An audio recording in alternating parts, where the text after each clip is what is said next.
ಮಗನೇ, ಲೋ ಮಗನೇ, ಸೊಸೆ ಎಲ್ಲಿ ಹೋದ್ರು?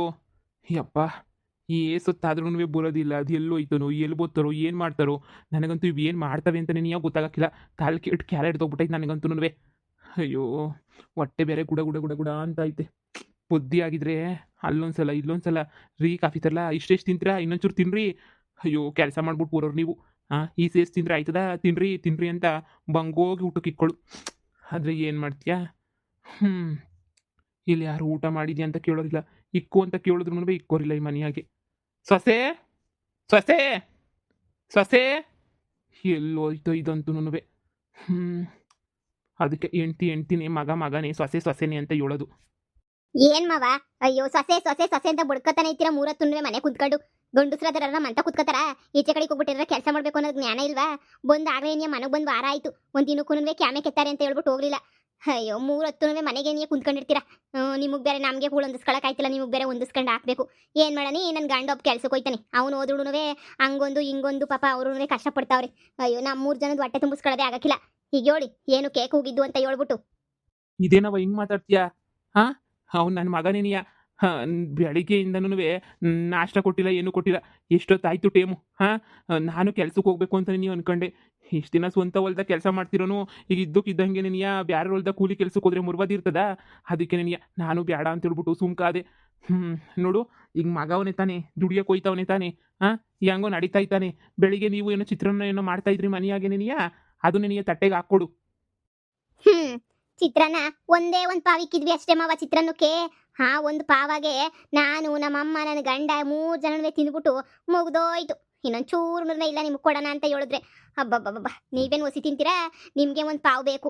ಏನ್ ಮಾಡನಿ, ಅದಕ್ಕೆ ನಾವು ಇಕ್ಕಕ್ಕೆ ಹೋಗ್ಲಿಲ್ಲ. ನಮ್ಮ ಮನೆಯಾಗೆ ಅಕ್ಕಿ ಪಕ್ಕಿ ಏನೂ ಇಲ್ಲ. ನೀವೇನಾರ ಅನ್ಕೊಳ್ಳಿ ಮಾವ, ನೀವು ಕೆಲ್ಸಕ್ಕೆ ಹೋಗಿ ದುಡಿದ್ಬಿಟ್ಟು 100 ರೂಪಾಯಿ 200 ರೂಪಾಯಿ ತಂದು ಕೊಡ್ರಿ. ಅವಾಗ ಬೇಕಾದ್ರೆ ನಿಮಗೆ ಒಟ್ಟಿಗಿಟ್ಟಾಕ್ತಿವಿ. ಇಲ್ಲ ಅಂದ್ರೆ ಹಿಂಗೇನು ಇರ್ಬೇಕಾಯ್ತದೆ. ಇದೇನಪ್ಪ ಈ ಸೊಸೆ ಹಿಂಗೆ ಕಠಿಣವಾಗಿ ಮಾತಾಡ್ತಾಳೆ ಅಂತ ಅನ್ಕೋಬೇಡಿ. ನಾನು ಮಾತಾಡೋದೇನಿಯ ಹಿಂಗೇನೇನಿಯ. ಹೊಟ್ಟೆಗೆ ಇಟ್ಟಿಲ್ಲ ಅಂದ್ರೆ ಗೊತ್ತಾಯ್ತದ ಕಷ್ಟ ಏನು ಅಂತ. ನೀವೇನೋ ಗಂಡು ಮಕ್ಕಳು ತಡ್ಕತ್ತೀರಾ, ನಾವು ಹೆಣ್ಮಕ್ಳು ತಡ್ಕೊಳಕ್ಕಾಯ್ತದ? ಈಗ ಒಂದು ಚಿತ್ರಾನ್ನ ತಿಂದ್ರೆ ರಾತ್ರಿಗೆ ನನ್ನ ಗಂಡ ಕೂಲಿ ದುಡ್ತಿರೋದು ಗಂಟನೂ ತಿನ್ನಕ್ಕೆ ಕಾಸಿರಕ್ಕಿಲ್ಲ. ನಮ್ಮ ಕಷ್ಟ ನಮಗೆ ಗೊತ್ತು. ನೀವು ಹಿಂಗೆಲ್ಲ ಬಂದ್ಬಿಟ್ಟು ಹಿಂಗೆ ಕೇಳಿ ಕುಂತ್ಕೊಂಡಿದ್ದ ಜಾಗದಾಗ ಕುಂತ್ಕೊಂಡು 3 ಹೊತ್ತು ಊಟ ಕೊಡು ತಿಂಡಿ ಕೊಡು ಅಂದ್ರೆ ನಮ್ಮ ಕೈಲಿ ಕೊಡೋಕ್ಕಾಗಿಲ್ಲ. ಏನವ ಸೊಸೆ, ಎಂಥ ಮಾತಾಡ್ಬಿಟ್ಟೆ ನೀನಂತೂನುವೆ. ಹಾಂ, ನಿಮ್ಗೋಸ್ಕರನೇ ತಾನೇ ನಾನು ಮನೆ ಬಿಟ್ಬಿಟ್ಟು ಬಂದಿದ್ದು. ನನ್ನ ಹೆಂಡತಿ ಹತ್ರ ಬಂದ್ಬಿಟ್ಟು ನಾನು ಮಾತಾಡಿದ್ದೇನೆ ನಿಮ್ಗೋಸ್ಕರನೇ ತಾನೇ. ಹಾಂ, ನೀನು ನನ್ನ ಹೆಂಡ್ರು ಅಂತ ಹೇಳ್ಬಿಟ್ಟು ನಾನು ಮಾತಾಡ್ಬಿಟ್ಟು ಎಂಥ ಗೊತ್ತಿಗೆ ತಗೊಬಿಟ್ಟು ಬಂದ್ಬಿಟ್ಟೆ ನನ್ನ. ಇದು ಎಂಥ ಮಾತು ಅಂತ ಹೇಳ್ಬಿಟ್ಟು ಮಾತಾಡ್ತಿದ್ಯಾ ಕಣವ ನೀನಂತೂನುವೆ. ಹಾಂ, ನಿಮ್ಗೋಸ್ಕರ ನಾನು ಏನೆಲ್ಲ ಬಿಟ್ಬಿಟ್ಟೆ. ನೀನು ನನ್ನ ಹತ್ರನೇ ನೀ ಇಂಥ ಮಾತಾಡ್ತಿದ್ಯಲ್ಲ. ಅಯ್ಯೋ ಬೀಗ್ರೆ, ಒಟ್ಟಿಗಿಟ್ಟಿಲ್ಲ ಅಂದ್ರೆ ಎಲ್ಲ ಮಾತುಗಳನ್ನೂ ಬತ್ತವೆ ಒಯ್ತವೆ ಅಷ್ಟೇ ನಿನಿಯ. ಅದು ಬಿಟ್ಬಿಟ್ಟು ನೀವೆಲ್ಲನೂ ಹಿಂಗೆ ಊಟ ಕೊಡು ತಿಂಡಿ ಕೊಡು ಅಂದ್ರೆ ಎಲ್ಲಿಂದ ಕೊಡನಿ? ಮನೆ ಗಂಡ್ಸಾದನು ಹೋಗಿ ದುಡ್ಕೊಬಿಟ್ಟು ಬರ್ಬೇಕು ತಾನೇ. ಹೋಗಿ ದುಡ್ಕೊಬಿಟ್ಟು ಬಾ ಹೋಗಿ ಸುಮ್ಕೆ ನಿನಿಯ. ನಾನೇನು ನಿಮ್ಮ ಮನೆಯಾಗೆ ಭಿಕ್ಷೆ ಎದುತ್ತಾ ಇಲ್ಲ. ನನ್ನ ಮಗ ದುಡ್ದಿರೋ ದುಡ್ಡಾಗೆ ಕೇಳ್ತಾ ಇವ್ನಿ ಅಷ್ಟೇ ನೀನಿಯ. ಅಷ್ಟಕ್ಕೆ ನೀ ಇಷ್ಟೆಲ್ಲ ಮಾತಾಡ್ತಾ ಇದ್ದೀರಾ? ಯಪ್ಪ, ಇಂಥ ಮಗ, ಇಂಥ ಸೊಸೆ, ಇಂಥ ಬೀಗ್ ತಮ್ಮಂಗೋಸ್ಕರ ನನ್ನ ಮುದ್ದಾದ ಮಗಳನ್ನೇ ಬೈದ್ಬಿಟ್ಟೆ ನಾನು. ಅಷ್ಟು ಸಾಲದು ಅಂತ ಹೇಳ್ಬಿಟ್ಟು ನನ್ನ ಹೆಂಡ್ರ ಹತ್ರನೂ ಉಗಿಸ್ಕೊಂಡು ಬಂದೆ ನಾನು ಇಲ್ಲಿಗೆ. ನನ್ನ ಹೆಂಡ್ರ ಏನು ಅಂತ ನಂಗೆ ಸಂದಾಗ ಗೊತ್ತು. ಈಗ ಹೋದ್ರೂ ಅವಳು ಬಿಟ್ಕೊಳಕ್ಕೂ ಇಲ್ಲ ಅಂತ ನನಗೂ ಗೊತ್ತು. ಅಲ್ಲ, ನೀವು ಹಿಂಗೆ ಮಾತಾಡ್ಬಿಟ್ರೆ ಹೆಂಗೆ ಹೇಳು? ಈಗ ನಾನು ಎಲ್ಲಿಗೆ ಅಂತ ಹೋಗ್ಲಿ? ಎಲ್ಗನ ಹೋಗಿ. ಯಾಕೆ ನಿಮ್ಗೇನು ಜಮೀನ್ ಮೇಲೆ ಅಧಿಕಾರ ಇಲ್ವಾ? ನಿಮ್ಗೆ ಅಧಿಕಾರ ಇದ್ರೆ ನೀವೇನೇನಿಯ ಹೋಗ್ಬಿಟ್ಟು ನಿಮ್ಮ ಹೆಂಡ್ರ ಹತ್ರ ಇಸ್ಕೊಂಡು ಕೊಡಿ. ನಮ್ಗೇನೇನಿಯ, ನಮ್ಗೂನುವೆ ಬೇಕು. ಕಾಸು ಇಲ್ಲ ಎಂಥದೂ ಇಲ್ಲ ನಮ್ಗೂನುವೆ. ಇಸ್ಕೊಡಿ ಆಸ್ತಿನಾಗ ಅರ್ಧ ಭಾಗ ಮಾಡಿಕೊಟ್ಬಿಟ್ರೆ ಅವಾಗ ಬೇಕಾದ್ರೆ ನಿಮಗೆ ನಾವು ಊಟ ಗೀಟ ಹಾಕ್ತೀವಿ. ಆಸ್ತಿನಾಗ ಅರ್ಧ ಪಾಲು ಕೊಟ್ಟಿಲ್ಲ, ನಿಮ್ಮ ಹೆಸರಿನಾಗ 10 ಪೈಸೆನೂ ಏನು ಇಲ್ವಂತೆ. ಎಲ್ಲ ಅತ್ತೆ ಹೆಸರಿನಾಗ ಐತಂತೆ. ಎಲ್ಲ ಅವ್ರ ಹೆಸರಿನಾಗ ಆಸ್ತಿ ಇಕ್ಕೊಂಡು ನಾನು ನಿಮಗೆ ಫ್ರೀಯಾಗಿ ಊಟ ಹಾಕ್ಬೇಕು. ನಾನೇನೋ ನಿಮ್ಮ ಹೆಸರಿನಾಗೂ ಐತೆ ಅಂತ ಅನ್ಕೊಂಡಿದ್ದೆ. ನಿಮ್ಮ ಹೆಸರಿನಾಗೂ ಏನೂ ಇಲ್ವಂತಲ್ಲ. ಇನ್ನೇನು ಮಾಡ್ಬೇಕಾಯ್ತದೆ? ಸರಿ ಹೋಗಿ, ಏನಾರ ಕೆಲಸ ಪಾಸ ಇದ್ರೆ ಮಾಡ್ಕೊಂಬಿಟ್ಟು ಬಾ ಹೋಗಿ. ಕೂಲಿಯಲ್ಲಿ ಮಾಡ್ಕೊಂಬಿಟ್ಟು ಬಂದ್ರೆ ಕೊಡ್ತೀನಿ, ಇಲ್ಲ ಅಂದ್ರೆ ಕೊಡಕ್ಕಿಲ್ಲ. ಅಷ್ಟೇನಿ. ಇಷ್ಟೆಲ್ಲ ಹೇಳಿದ್ಮೇಲೆ ನಿಮ್ಮ ಮಾವಯ್ಯ ಕೆಲ್ಸಕ್ಕೆ ಹೋಗ್ತೀನಿ ಮಗಳೇ, ಕೆಲ್ಸಕ್ಕೆ ಹೋಯ್ತಾನೆ. ಬಾ ಕುಂತ್ಕ ಬಾ. ಹೋಗಪ್ಪ, ಯಾವ್ದನ್ನ ಕೂಲಿನಲ್ಲಿ ಕೆಲ್ಸಕ್ಕೆ ಹೋಗ್ಬಿಟ್ಟು ಬಾ ಹೋಗು. ಒಂದು 200-300 ರೂಪಾಯಿ ಕೊಡ್ತಾರೆ, ತಗೊಬಿಟ್ಟು ಬಾ. ಬರ್ಬೇಕಾರೆ ಬ್ಯಾಳೆ ಹಂಗೆ ಹುಸಿ ಮೆಣಸಿನ ಪುಡಿ, ಆಮೇಲೆ ಒಂದು ಸ್ವಲ್ಪ ತರಕಾರಿ ಎಲ್ಲ ಎತ್ಕೊಂಬಿಟ್ಟು ಬಂದ್ಬಿಡಪ್ಪ. ನಮಗೂ ಬೇಕು. ಸರಿನೇ? ನಡಿ ಮಗಳೇ. ಥೂ, ಎಂಥ ಮನೆಯಾಳ ಜನಗಳು. ನನ್ನ ಹೆಂಡತಿ ಹತ್ರ ಯಾಕೆ ಕಿತ್ತಾಡ್ಕೊಂಡೆ ಅಂತ ಇವಾಗ ಅನ್ನಿಸ್ತೈತೆ. ನನ್ನ ಹೆಂಡ್ತಿಗೆ ಎಲ್ಲ ವಿಷಯನೂ ಮೊದಲೇ ಗೊತ್ತಾಯ್ತದೆ ಅಂತ ಅನ್ನಿಸ್ತದೆ. ಇವ್ರು ಎಂಥವ್ರು, ಏನು ಕತೆ ಅಂತ ಹೇಳ್ಬಿಟ್ಟು. ನನ್ನ ಮಗನೂ ಅಷ್ಟೇ ನೀನಿಯ. ಅವನು ಸೋಂಬೇರಿ ನನ್ನ ಮಗ. ಇವಳು ಕಟ್ಕೊಂಡು ಅವನು ಹಾಳು ಬಿದ್ದು ಹೋದ. ಥೂ, ಏನು ಮಾಡೋದು ಇವಾಗ? ಬುದ್ಧಿ ಹತ್ರ ಅಂತೂ ಹೋದ್ರೆ ತಿರುಗಿ ಚಪ್ಪಲಿ ತಗೊಂಡು ಹೊಡಿತಾಳೆ ಅವಳು ನನಗೆ. ಏನಪ್ಪ ಮಾಡೋದು? ಈ ಹೊಟ್ಟೆ ಹಸ್ಕೊಂಡು ಎಷ್ಟು ದಿನ ಅಂತ ತಾನೇ ನಾನು ಇರೋಕ್ಕಾಯ್ತದೆ? ಒಂದಿನ 2 ದಿನ ಅಷ್ಟೇನೆ. ಇರು ಮಾಡ್ತೀನಿ. ಅಮ್ಮ ಹೋದ ಬಾ. ಹೋದ್ನಾ? ಬೊಡ್ಡ ಇದ ಹೋದ್ನಾ? ಓ ಕಣಮ್ಮ, ಹಾಳಾಗ್ ಓದಾತಾಗೆ. ಯಪ್ಪ ಯಪ್ಪ ಯಪ್ಪ ಯಪ್ಪ. ಅಲ್ಲ ಕಣಮ್ಮ, ಒಂದು ಪೈಸದ ಆಸ್ತಿ ಇಲ್ಲ, ಒಂದು ಪೈಸದ ಏನೂ ಗೊತ್ತಿಲ್ಲ. ಗೊತ್ತ್ಗೆಟ್ಟನು ಬಂದ್ಬಿಟ್ಟು ನಮ್ಮ ಮನೆಗಿರೋದು ಲೆಕ್ಕ ಅಕ್ಕ. ನಾನೇನೋ ಬಿಡು, ಇಬ್ರು ಗಂಡಸ್ರಾದ್ರು ಇಬ್ರು ಕೆಲ್ಸಕ್ಕೆ ಹೋಗ್ಬಿಟ್ಟು ದುಡ್ಕೊಬಿಟ್ಟು ಬಂದ್ರೆ ನಾನು ನೀನು ಮನೆ ಕುಂತ್ಕೊಂಡು ಆರಾಮಾಗಿ ಊಟ ಮಾಡ್ಬೋದು ಅಂತ ಅನ್ಕೊಂಡ್ರೆ, ನೀಟು ಬೆಳಿಗ್ಗೆ ಎಪ್ಪಗೆ ನಾಷ್ಟ ಬೇಕಂತೆ, ತಿರು ಮಧ್ಯಾಹ್ನ ಊಟ ಬೇಕಂತೆ, ರಾತ್ರಿಗೆ ಮುದ್ದೆನೇ ಬೇಕಂತೆ.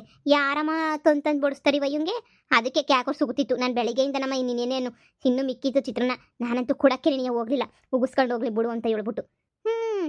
ನೋಡಮ್ಮ, ಕೂಲಿಗೆ ಹೋದ್ರೆ ನಮ್ಮ ಆಯ್ತದೆ, ಹೋಗಕ್ಕಿಲ್ವಂತೆ ಕೂಲಿಗೆ. ಮೊರವಾದಿ ಪ್ರಶ್ನೆನಂತೆ. ಅಪ್ಪನ ಮೊರವಾದಿ ಯಾವನೇ ಇಕ್ಕೊಂಡ್ಲಿ ಬಾ. ಒಳ್ಳೆ ಕೆಲಸ ಮಾಡಿದ್ಯಾ, ಸುಮ್ಕಿರು. ನಮ್ಮ 3 ಜನನೇ ಇರೋಣ. ಯಾರನ್ನ ಬಂದ್ಬಿಟ್ರೆ ನಮ್ಗೆ ಊಟ ಕಮ್ಮಿ ಆಗಕ್ಕಿಲ್ವಾ? ಹೋಗ್ಲಿ ಹೇಳಿ, ಹೆಂಡ್ತಿ ಆದ್ಬಿಳೆ ಅಲ್ಲ, ಹೆಂಡ್ತಿ ತಕ್ಕ ಹೋಗ್ಲಿ. ನೋಡು, ನಿನ್ನ ಗಂಡನ ಹತ್ರ ನೀನು ಸಣ್ಣಕ್ಕಿರ್ಬೇಕು ಅಷ್ಟೇನೇನೆ. ಅಷ್ಟೇ, ನನ್ನ ಗಂಡು ತಕ್ಕ ಸಣ್ಣದಾಗಿ ದುಡಿಸ್ಕೊಂಡು ಸಣ್ಣದಾಗಿ ತಿನ್ಕೊಂಡು ಸಣ್ಣದಾಗಿ ಇರ್ತೀನಿ. ಅಮ್ಮ ಅದೇ ಹೇಳ್ದಲ್ಲಮ್ಮ, ಕೋಳಿ ಎತ್ಕೊಬಿಟ್ಟು ಬರ್ತೀನಿ ಇವತ್ತು, ಕೋಳಿ ಸಾರು ಮಾಡೋಣ ಅಂತ ಹೇಳ್ಬಿಟ್ಟು. ಅದು ಯಾರ ಮನೆಗೆ ಎತ್ಕೊಬಿಟ್ಟು ಬರ್ತೀನಿ ಕೋಳಿ ಅಂತ ಹೇಳ್ದಲ್ಲ, ಎತ್ಕೊಬಿಟ್ಟು ಬರ್ತೀಯಾ? ಇವತ್ತು ಕೋಳಿ ಸಾರು ಮಾಡ್ಕೊಂಡು 3 ಜನವೇ ಸಣ್ಣದಾಗಿ ಹೊಟ್ಟೆ ತುಂಬ ಉಣ್ಣನ. ಹೆಂಗೋ ಅವ್ನು ತೊಲ್ಗುದ್ನಲ್ಲ, ಅಯ್ಯಪ್ಪ ಇದ್ದಿದ್ರೆ ಕಷ್ಟ ಆಗೋದು. ಇವಾಗ ಅಯ್ಯಪ್ಪನೂ ಇಲ್ವಲ್ಲ, ಹೊಟ್ಟೆ ತುಂಬ ತಿನ್ನಣ ಕಣಮ್ಮ. ಅದಕ್ಕೆಲ್ಲ ಒಂದು ದೊಡ್ಡ ಪ್ಲಾನ್ ಮಾಡಿದ್ದೀನಿ ಇರು. ನೋಡ್ತಾ ಇರು ಏನು ಮಾಡ್ತೀನಿ ಅಂತ ಹೇಳ್ಬಿಟ್ಟು. ಇವಾಗ ಹೋಗಿ ಎತ್ಕೊಬಿಟ್ಟು ಬರ್ತೀನಿ, ರಾತ್ರಿಗೆ ಮಾಡೋಣ. ಅವಯ್ಯ ಹೋದ್ನೇನಪ್ಪ ಅಷ್ಟು ನೋಡಬೇಕು. ನನ್ನ ಬಟ್ಟೆ ಎತ್ಕೊಂಡು ಹೋಗೋಣ ಅಂತ ಬಂದೆ. ಅಯ್ಯಪ್ಪ ಬೀಗ್ರೆ, ನಾವೇನಾರ ನಿಮ್ಮ ಬಟ್ಟೆಯ ಏನು ಮಾಡ್ತಾ ಇದ್ವಿ? ಬಟ್ಟೆನ ಹೊತ್ಕೊಂಡು ಹೋಯ್ತಿರೇ ಅಂದರೆ ಬಟ್ಟೆ ಎತ್ಕೊಂಡು ನಮ್ಮ ಮನೆಗೆ ಬರೋಕ್ಕಿಲ್ವೇ? ಹೋಯ್ತಿರೇ? ಹೋಗೆ ಮಗಳೇ, ಬಟ್ಟೆಗೆ ಬ್ಯಾಗೆಲ್ಲ ತುಂಬು ಬಟ್ಟೆ ತಂದ್ಕೊಡೋಗು ಬ್ಯಾಗ. ಓಹೋ, ಎಂಡ್ರ ಮನೆಗೆ ಹೋಗಿ ಸೇರ್ಕೊಳ್ಳೋಣ ಅಂತ ಪ್ಲಾನ್ ಮಾಡಿದ್ರೇನೋ.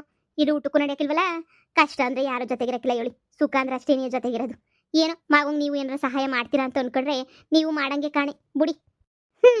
ತಗೊಳ್ಳಿ ಮಾವ, ತಗೊಳ್ಳಿ ಬ್ಯಾಗ್ನ. ಪಾಪ ನಿಮ್ಮ ಆಸೆ ನಾನು ಯಾಕೆ ಬೇಡ ಅಂತ ಅನ್ಲಿ, ತಗೊಂಡು ಹೋಗಿ. ನನ್ನ ಹೆಂಡ್ತಿ ಯಾವತ್ತಿದ್ರು ಮೊದಲೇ ಅರ್ಥ ಮಾಡ್ಕೊಬಿಡ್ತಾಳೆ ಎಲ್ಲನೂ. ನಾನೇನು ದಡ್ ನನ್ನ ಮಗ, ಎಲ್ಲ ನಿಧಾನಕ್ಕೆ ನೀ ಅರ್ಥ ಮಾಡ್ಕೊತೀನಿ. ಅಲ್ಲಿ ಗಂಟ ಅರ್ಥ ಮಾಡ್ಕೊಳಕ್ಕಿಲ್ಲ ನಾನಂತೂ ನನ್ವೆ. ಹೀಗೆಲ್ಲ ಜೀವನ ಸಂದಕ್ಕೆ ಅರ್ಥ ಆಯಿತು. ಸಂದಕ್ಕಿರ್ರಿ, ನೀವು ಸಂದಕ್ಕಿರ್ರಿ ಅಷ್ಟೇ ಸಾಕು. ನಾನು ಇನ್ನೇನು ಕೇಳ್ಕೊಳಕ್ಕಿಲ್ಲ. ಎಂತಾನಪ್ಪ ಸೊಸೆ, ಇಂಥ ಸೊಸೆನಾ? ಅಯ್ಯೋ ದೇವ್ರೆ, ಇಂಥ ಸೊಸೆಗೋಸ್ಕರ ಹೆಂಗೆಲ್ಲ ಬೈದಾಡ್ಕೊಂಡು ಜಗಳ ಆಡ್ಕೊಂಡು ಕಿತ್ತಾಡ್ಕೊಂಡು ಬರ್ಬೇಕಾಯ್ತಲ್ಲ. ನನಗೆ ಈ ಭಾಳ ಬೇಕಿತ್ತು ಬಾ. ಮಗ ಅಂತ ವಹಿಸ್ಕೊಂಡು ಮಾತಾಡಿದ್ನಲ್ಲ, ಸರಿಯಾಗಾಯ್ತು. ನನ್ನ ಮಗಂಗೊಂದು ವಿಷಯ ಹೇಳ್ಬೇಕು, ಹೇಳ್ತೀನಿ, ಬಿಡಕ್ಕಿಲ್ಲ. ಯಪ್ಪ ಸದ್ಯ ಬ್ಯಾಗ್ ಎತ್ಕೊಂಡೆ ಮನೆ ಬಿಡು ತೊಲಗ್ದ ಬಿಡು. ಇನ್ನು ಹೋದ ಅಂದ್ರೆ ಇನ್ನು ಬರೋಕ್ಕಿಲ್ಲ ಕಣಮ್ಮ. ಎಲ್ಲನ ಬಿದ್ದು ಸಾಯ್ಲಿ ಬಿಡು, ನಮ್ಗೇನಂತೆ. ಅದೇನು ಗಂಡಸನಮ್ಮ, ಮನೆ ಕ್ಯಾಮೆ ಮಾಡಿದಂಗೆ ಅದು ಹೆಂಗೆ ಬಿದ್ದಿರ್ತಾರೋ ಗಂಡಸ್ರುಗಳು. ನನಗಂತೂ ಕ್ಯಾಮೆ ಮಾಡಿದಿರೋ ಗಂಡಸ್ರುಗಳು ಕಂಡ್ರೆ ಅಸಹ್ಯ ಆಯ್ತದೆ. ಅಮ್ಮ, ನನ್ನ ಗಂಡಂಗೆ ಹೇಳ್ತೀನಿ, ಫೋನ್ ಹಾಕ್ಬಿಟ್ಟು ಒಸಿ ಕೊತ್ತಂಬರಿ ಸೊಪ್ಪು, ಹಂಗೆ ಶುಂಠಿ ಬೆಳ್ಳುಳ್ಳಿ ಪುದೀನ ಎಲ್ಲ ತಗೊಬಿಟ್ಪ ಅಂತ ಹೇಳ್ತೀನಿ. ನೀನು ಕೋಳಿ ಇಟ್ಕೊಬತ್ತೀಯ ತಾನೇ? ಏನೋ ಇಟ್ಕೊಬಿಟ್ಟು ಬರ್ತೀನಿ. ನಿನ್ನ ಗಂಡ ಬಂದು ಆಮೇಕಿಂತ ಕೇಳಿಗಿಳ್ದ ನಿಮ್ಮ ಅಪ್ಪ ಎಲ್ಲಿ ಅಂತ. ನಾನು ಇರಕ್ಕಿಲ್ಲ ನಿಮ್ಮ ಮನೆಗೆ ಅಂತ ಹೇಳ್ಬಿಟ್ಟು ಹೋದ ಅಂತ ಹೇಳು. ಸರಿ ಕಣಮ್ಮ. ಅತ್ತೆ ಲೇ, ಏನೇ ಮಾಡ್ತಿದ್ಯಾ ಮನೆಯಾಗೆ? ಅಯ್ಯೋ, ಇಷ್ಟು ಬಿರ್ನ ಬಂದ್ರ? ಕೊತ್ತಂಬರಿ ಸೊಪ್ಪು ಪುದೀನ ಬೆಳ್ಳುಳ್ಳಿ ಹೇಳೋಣ ಅಂತ ಹೇಳ್ಬಿಟ್ಟು ನಿಮಗೆ ಫೋನ್ ಮಾಡೋಣ ಅಂತ ಫೋನ್ ತಗೊಳಕ್ ಹೋಯ್ತಾ ಇದ್ದೆ. ನಮ್ಮ ಅಮ್ಮ ಕೋಳಿ ತಗೊಬಿಟ್ಟು ಬರ್ತೀನಿ ಅಂತ ಹೇಳ್ತು. ಇದೆಲ್ಲ ಬೇಡ, ದೇವಸ್ಥಾನದಾಗ ಇವತ್ತು ಊಟ ಹಾಕ್ತಾರಂತೆ, ಬಾ ಹೋಗ್ಬಿಟ್ಟು ದೇವಸ್ಥಾನದಾಗೆ ನೀವು ಉಣ್ಕೊಬಿಟ್ಟು ಬಂದ್ಬಿಡನಿ. ನಾಳೆಗೆ ಪಿಕರ್ ಮಾಡಾನಿ. ನಾನು ಕೆಲಸಕ್ಕೆ ಹೋಗೋಣ ಅಂತ ಹೋಗಿದ್ನ ಪ್ಯಾಟನಾಗೆ, ಕೆಲಸನೂ ಸಿಗಲಿಲ್ಲ, ಏನು ಸಿಗಲಿಲ್ಲ. ಅದಕ್ಕೆ ನೀನು ಒಂದು 500 ರೂಪಾಯಿ ಸಾಲ ಇಸ್ಕೊಬಿಟ್ಟು ಬಂದಿದ್ದೀನಿ. ಹೆಂಗೋ ನಾಳೆ ಕಾಯ್ತದೆ ಖರ್ಚಿಗೆ. ಬಾ ಹೋಗ್ಬಿಟ್ಟು ಹಂಗೆ ನೀನು ದೇವಸ್ಥಾನದಾಗ ಫ್ರೀಯಾಗಿ ಸಿಗ್ತದೆ ಇವತ್ತು, ತಿನ್ಕೊಬಿಟ್ಟು ಬರೋಣ ಬಾ. ಕೋಳಿ ತಗೊಬಿಟ್ಟು ಬರ್ತದೆ, ಕೋಳಿ ಸಾರು ಮಾಡ್ಕೊಂಡು ತಿನ್ನೋ ಸುಮ್ಕಿರಿ. ಸುಮ್ಕೆ ಅಪ್ಪನ ಕರಿ. ಎಲ್ಲೋಯ್ತು ನಮ್ಮಪ್ಪ? ಅಪ್ಪ ಅಪ್ಪ. ಅಯ್ಯೋ, ನಿಮ್ಮ ಅಪ್ಪ ಇನ್ ಮನೆಯಾಗಿ ಎಲ್ಲಿರ್ತದೆ? ನಿಮ್ಮ ಅಪ್ಪಂಗೆ ಇಂಥ ಕಿತ್ತೋಗಿರೋ ಮನೆಗಿರಕ್ಕೆ ಇಷ್ಟ ಇಲ್ವಂತೆ. ಅದಕ್ಕೆ ನೀನು ಇಂಥ ಜೀವನ ಯಾರು ಜೀವನ ಮಾಡ್ತಾರೆ? ಇಂಥ ಜೀವನನ ನಾನಂತೂ ಇರಕ್ಕಿಲ್ಲ ಅಂತ ಹೇಳ್ಬಿಟ್ಟು ಮನೆನಾಗ ಬ್ಯಾಗ್ ಎತ್ಕೊಂಡು ಹಂಗೆ ನೀವು ಹೊಂಟೋಗ್ಬಿಡ್ತು. ಏನು ಅಪ್ಪ ಮನೆ ಬಿಟ್ಟು ಹೋಯ್ತಾ? ನೀನು ಸುಮ್ಕೆ ಸುಳ್ಳು ಹೇಳ್ಬೇಡ. ನಮ್ಮ ತಾಯನೇ ಕೇಳ್ತೀನಿ, ನಿಜವಾಗೂ ಮನೆ ಬಿಟ್ಟು ಹೋಯ್ತು. ನಮ್ಮ ಅಪ್ಪಂಗೆ ಏನು ಬಂತು? ಸರಿ ಇರು, ಬರ್ತೀನಿ. ಇವ್ನು ಇಲ್ಗೋದ್ನು.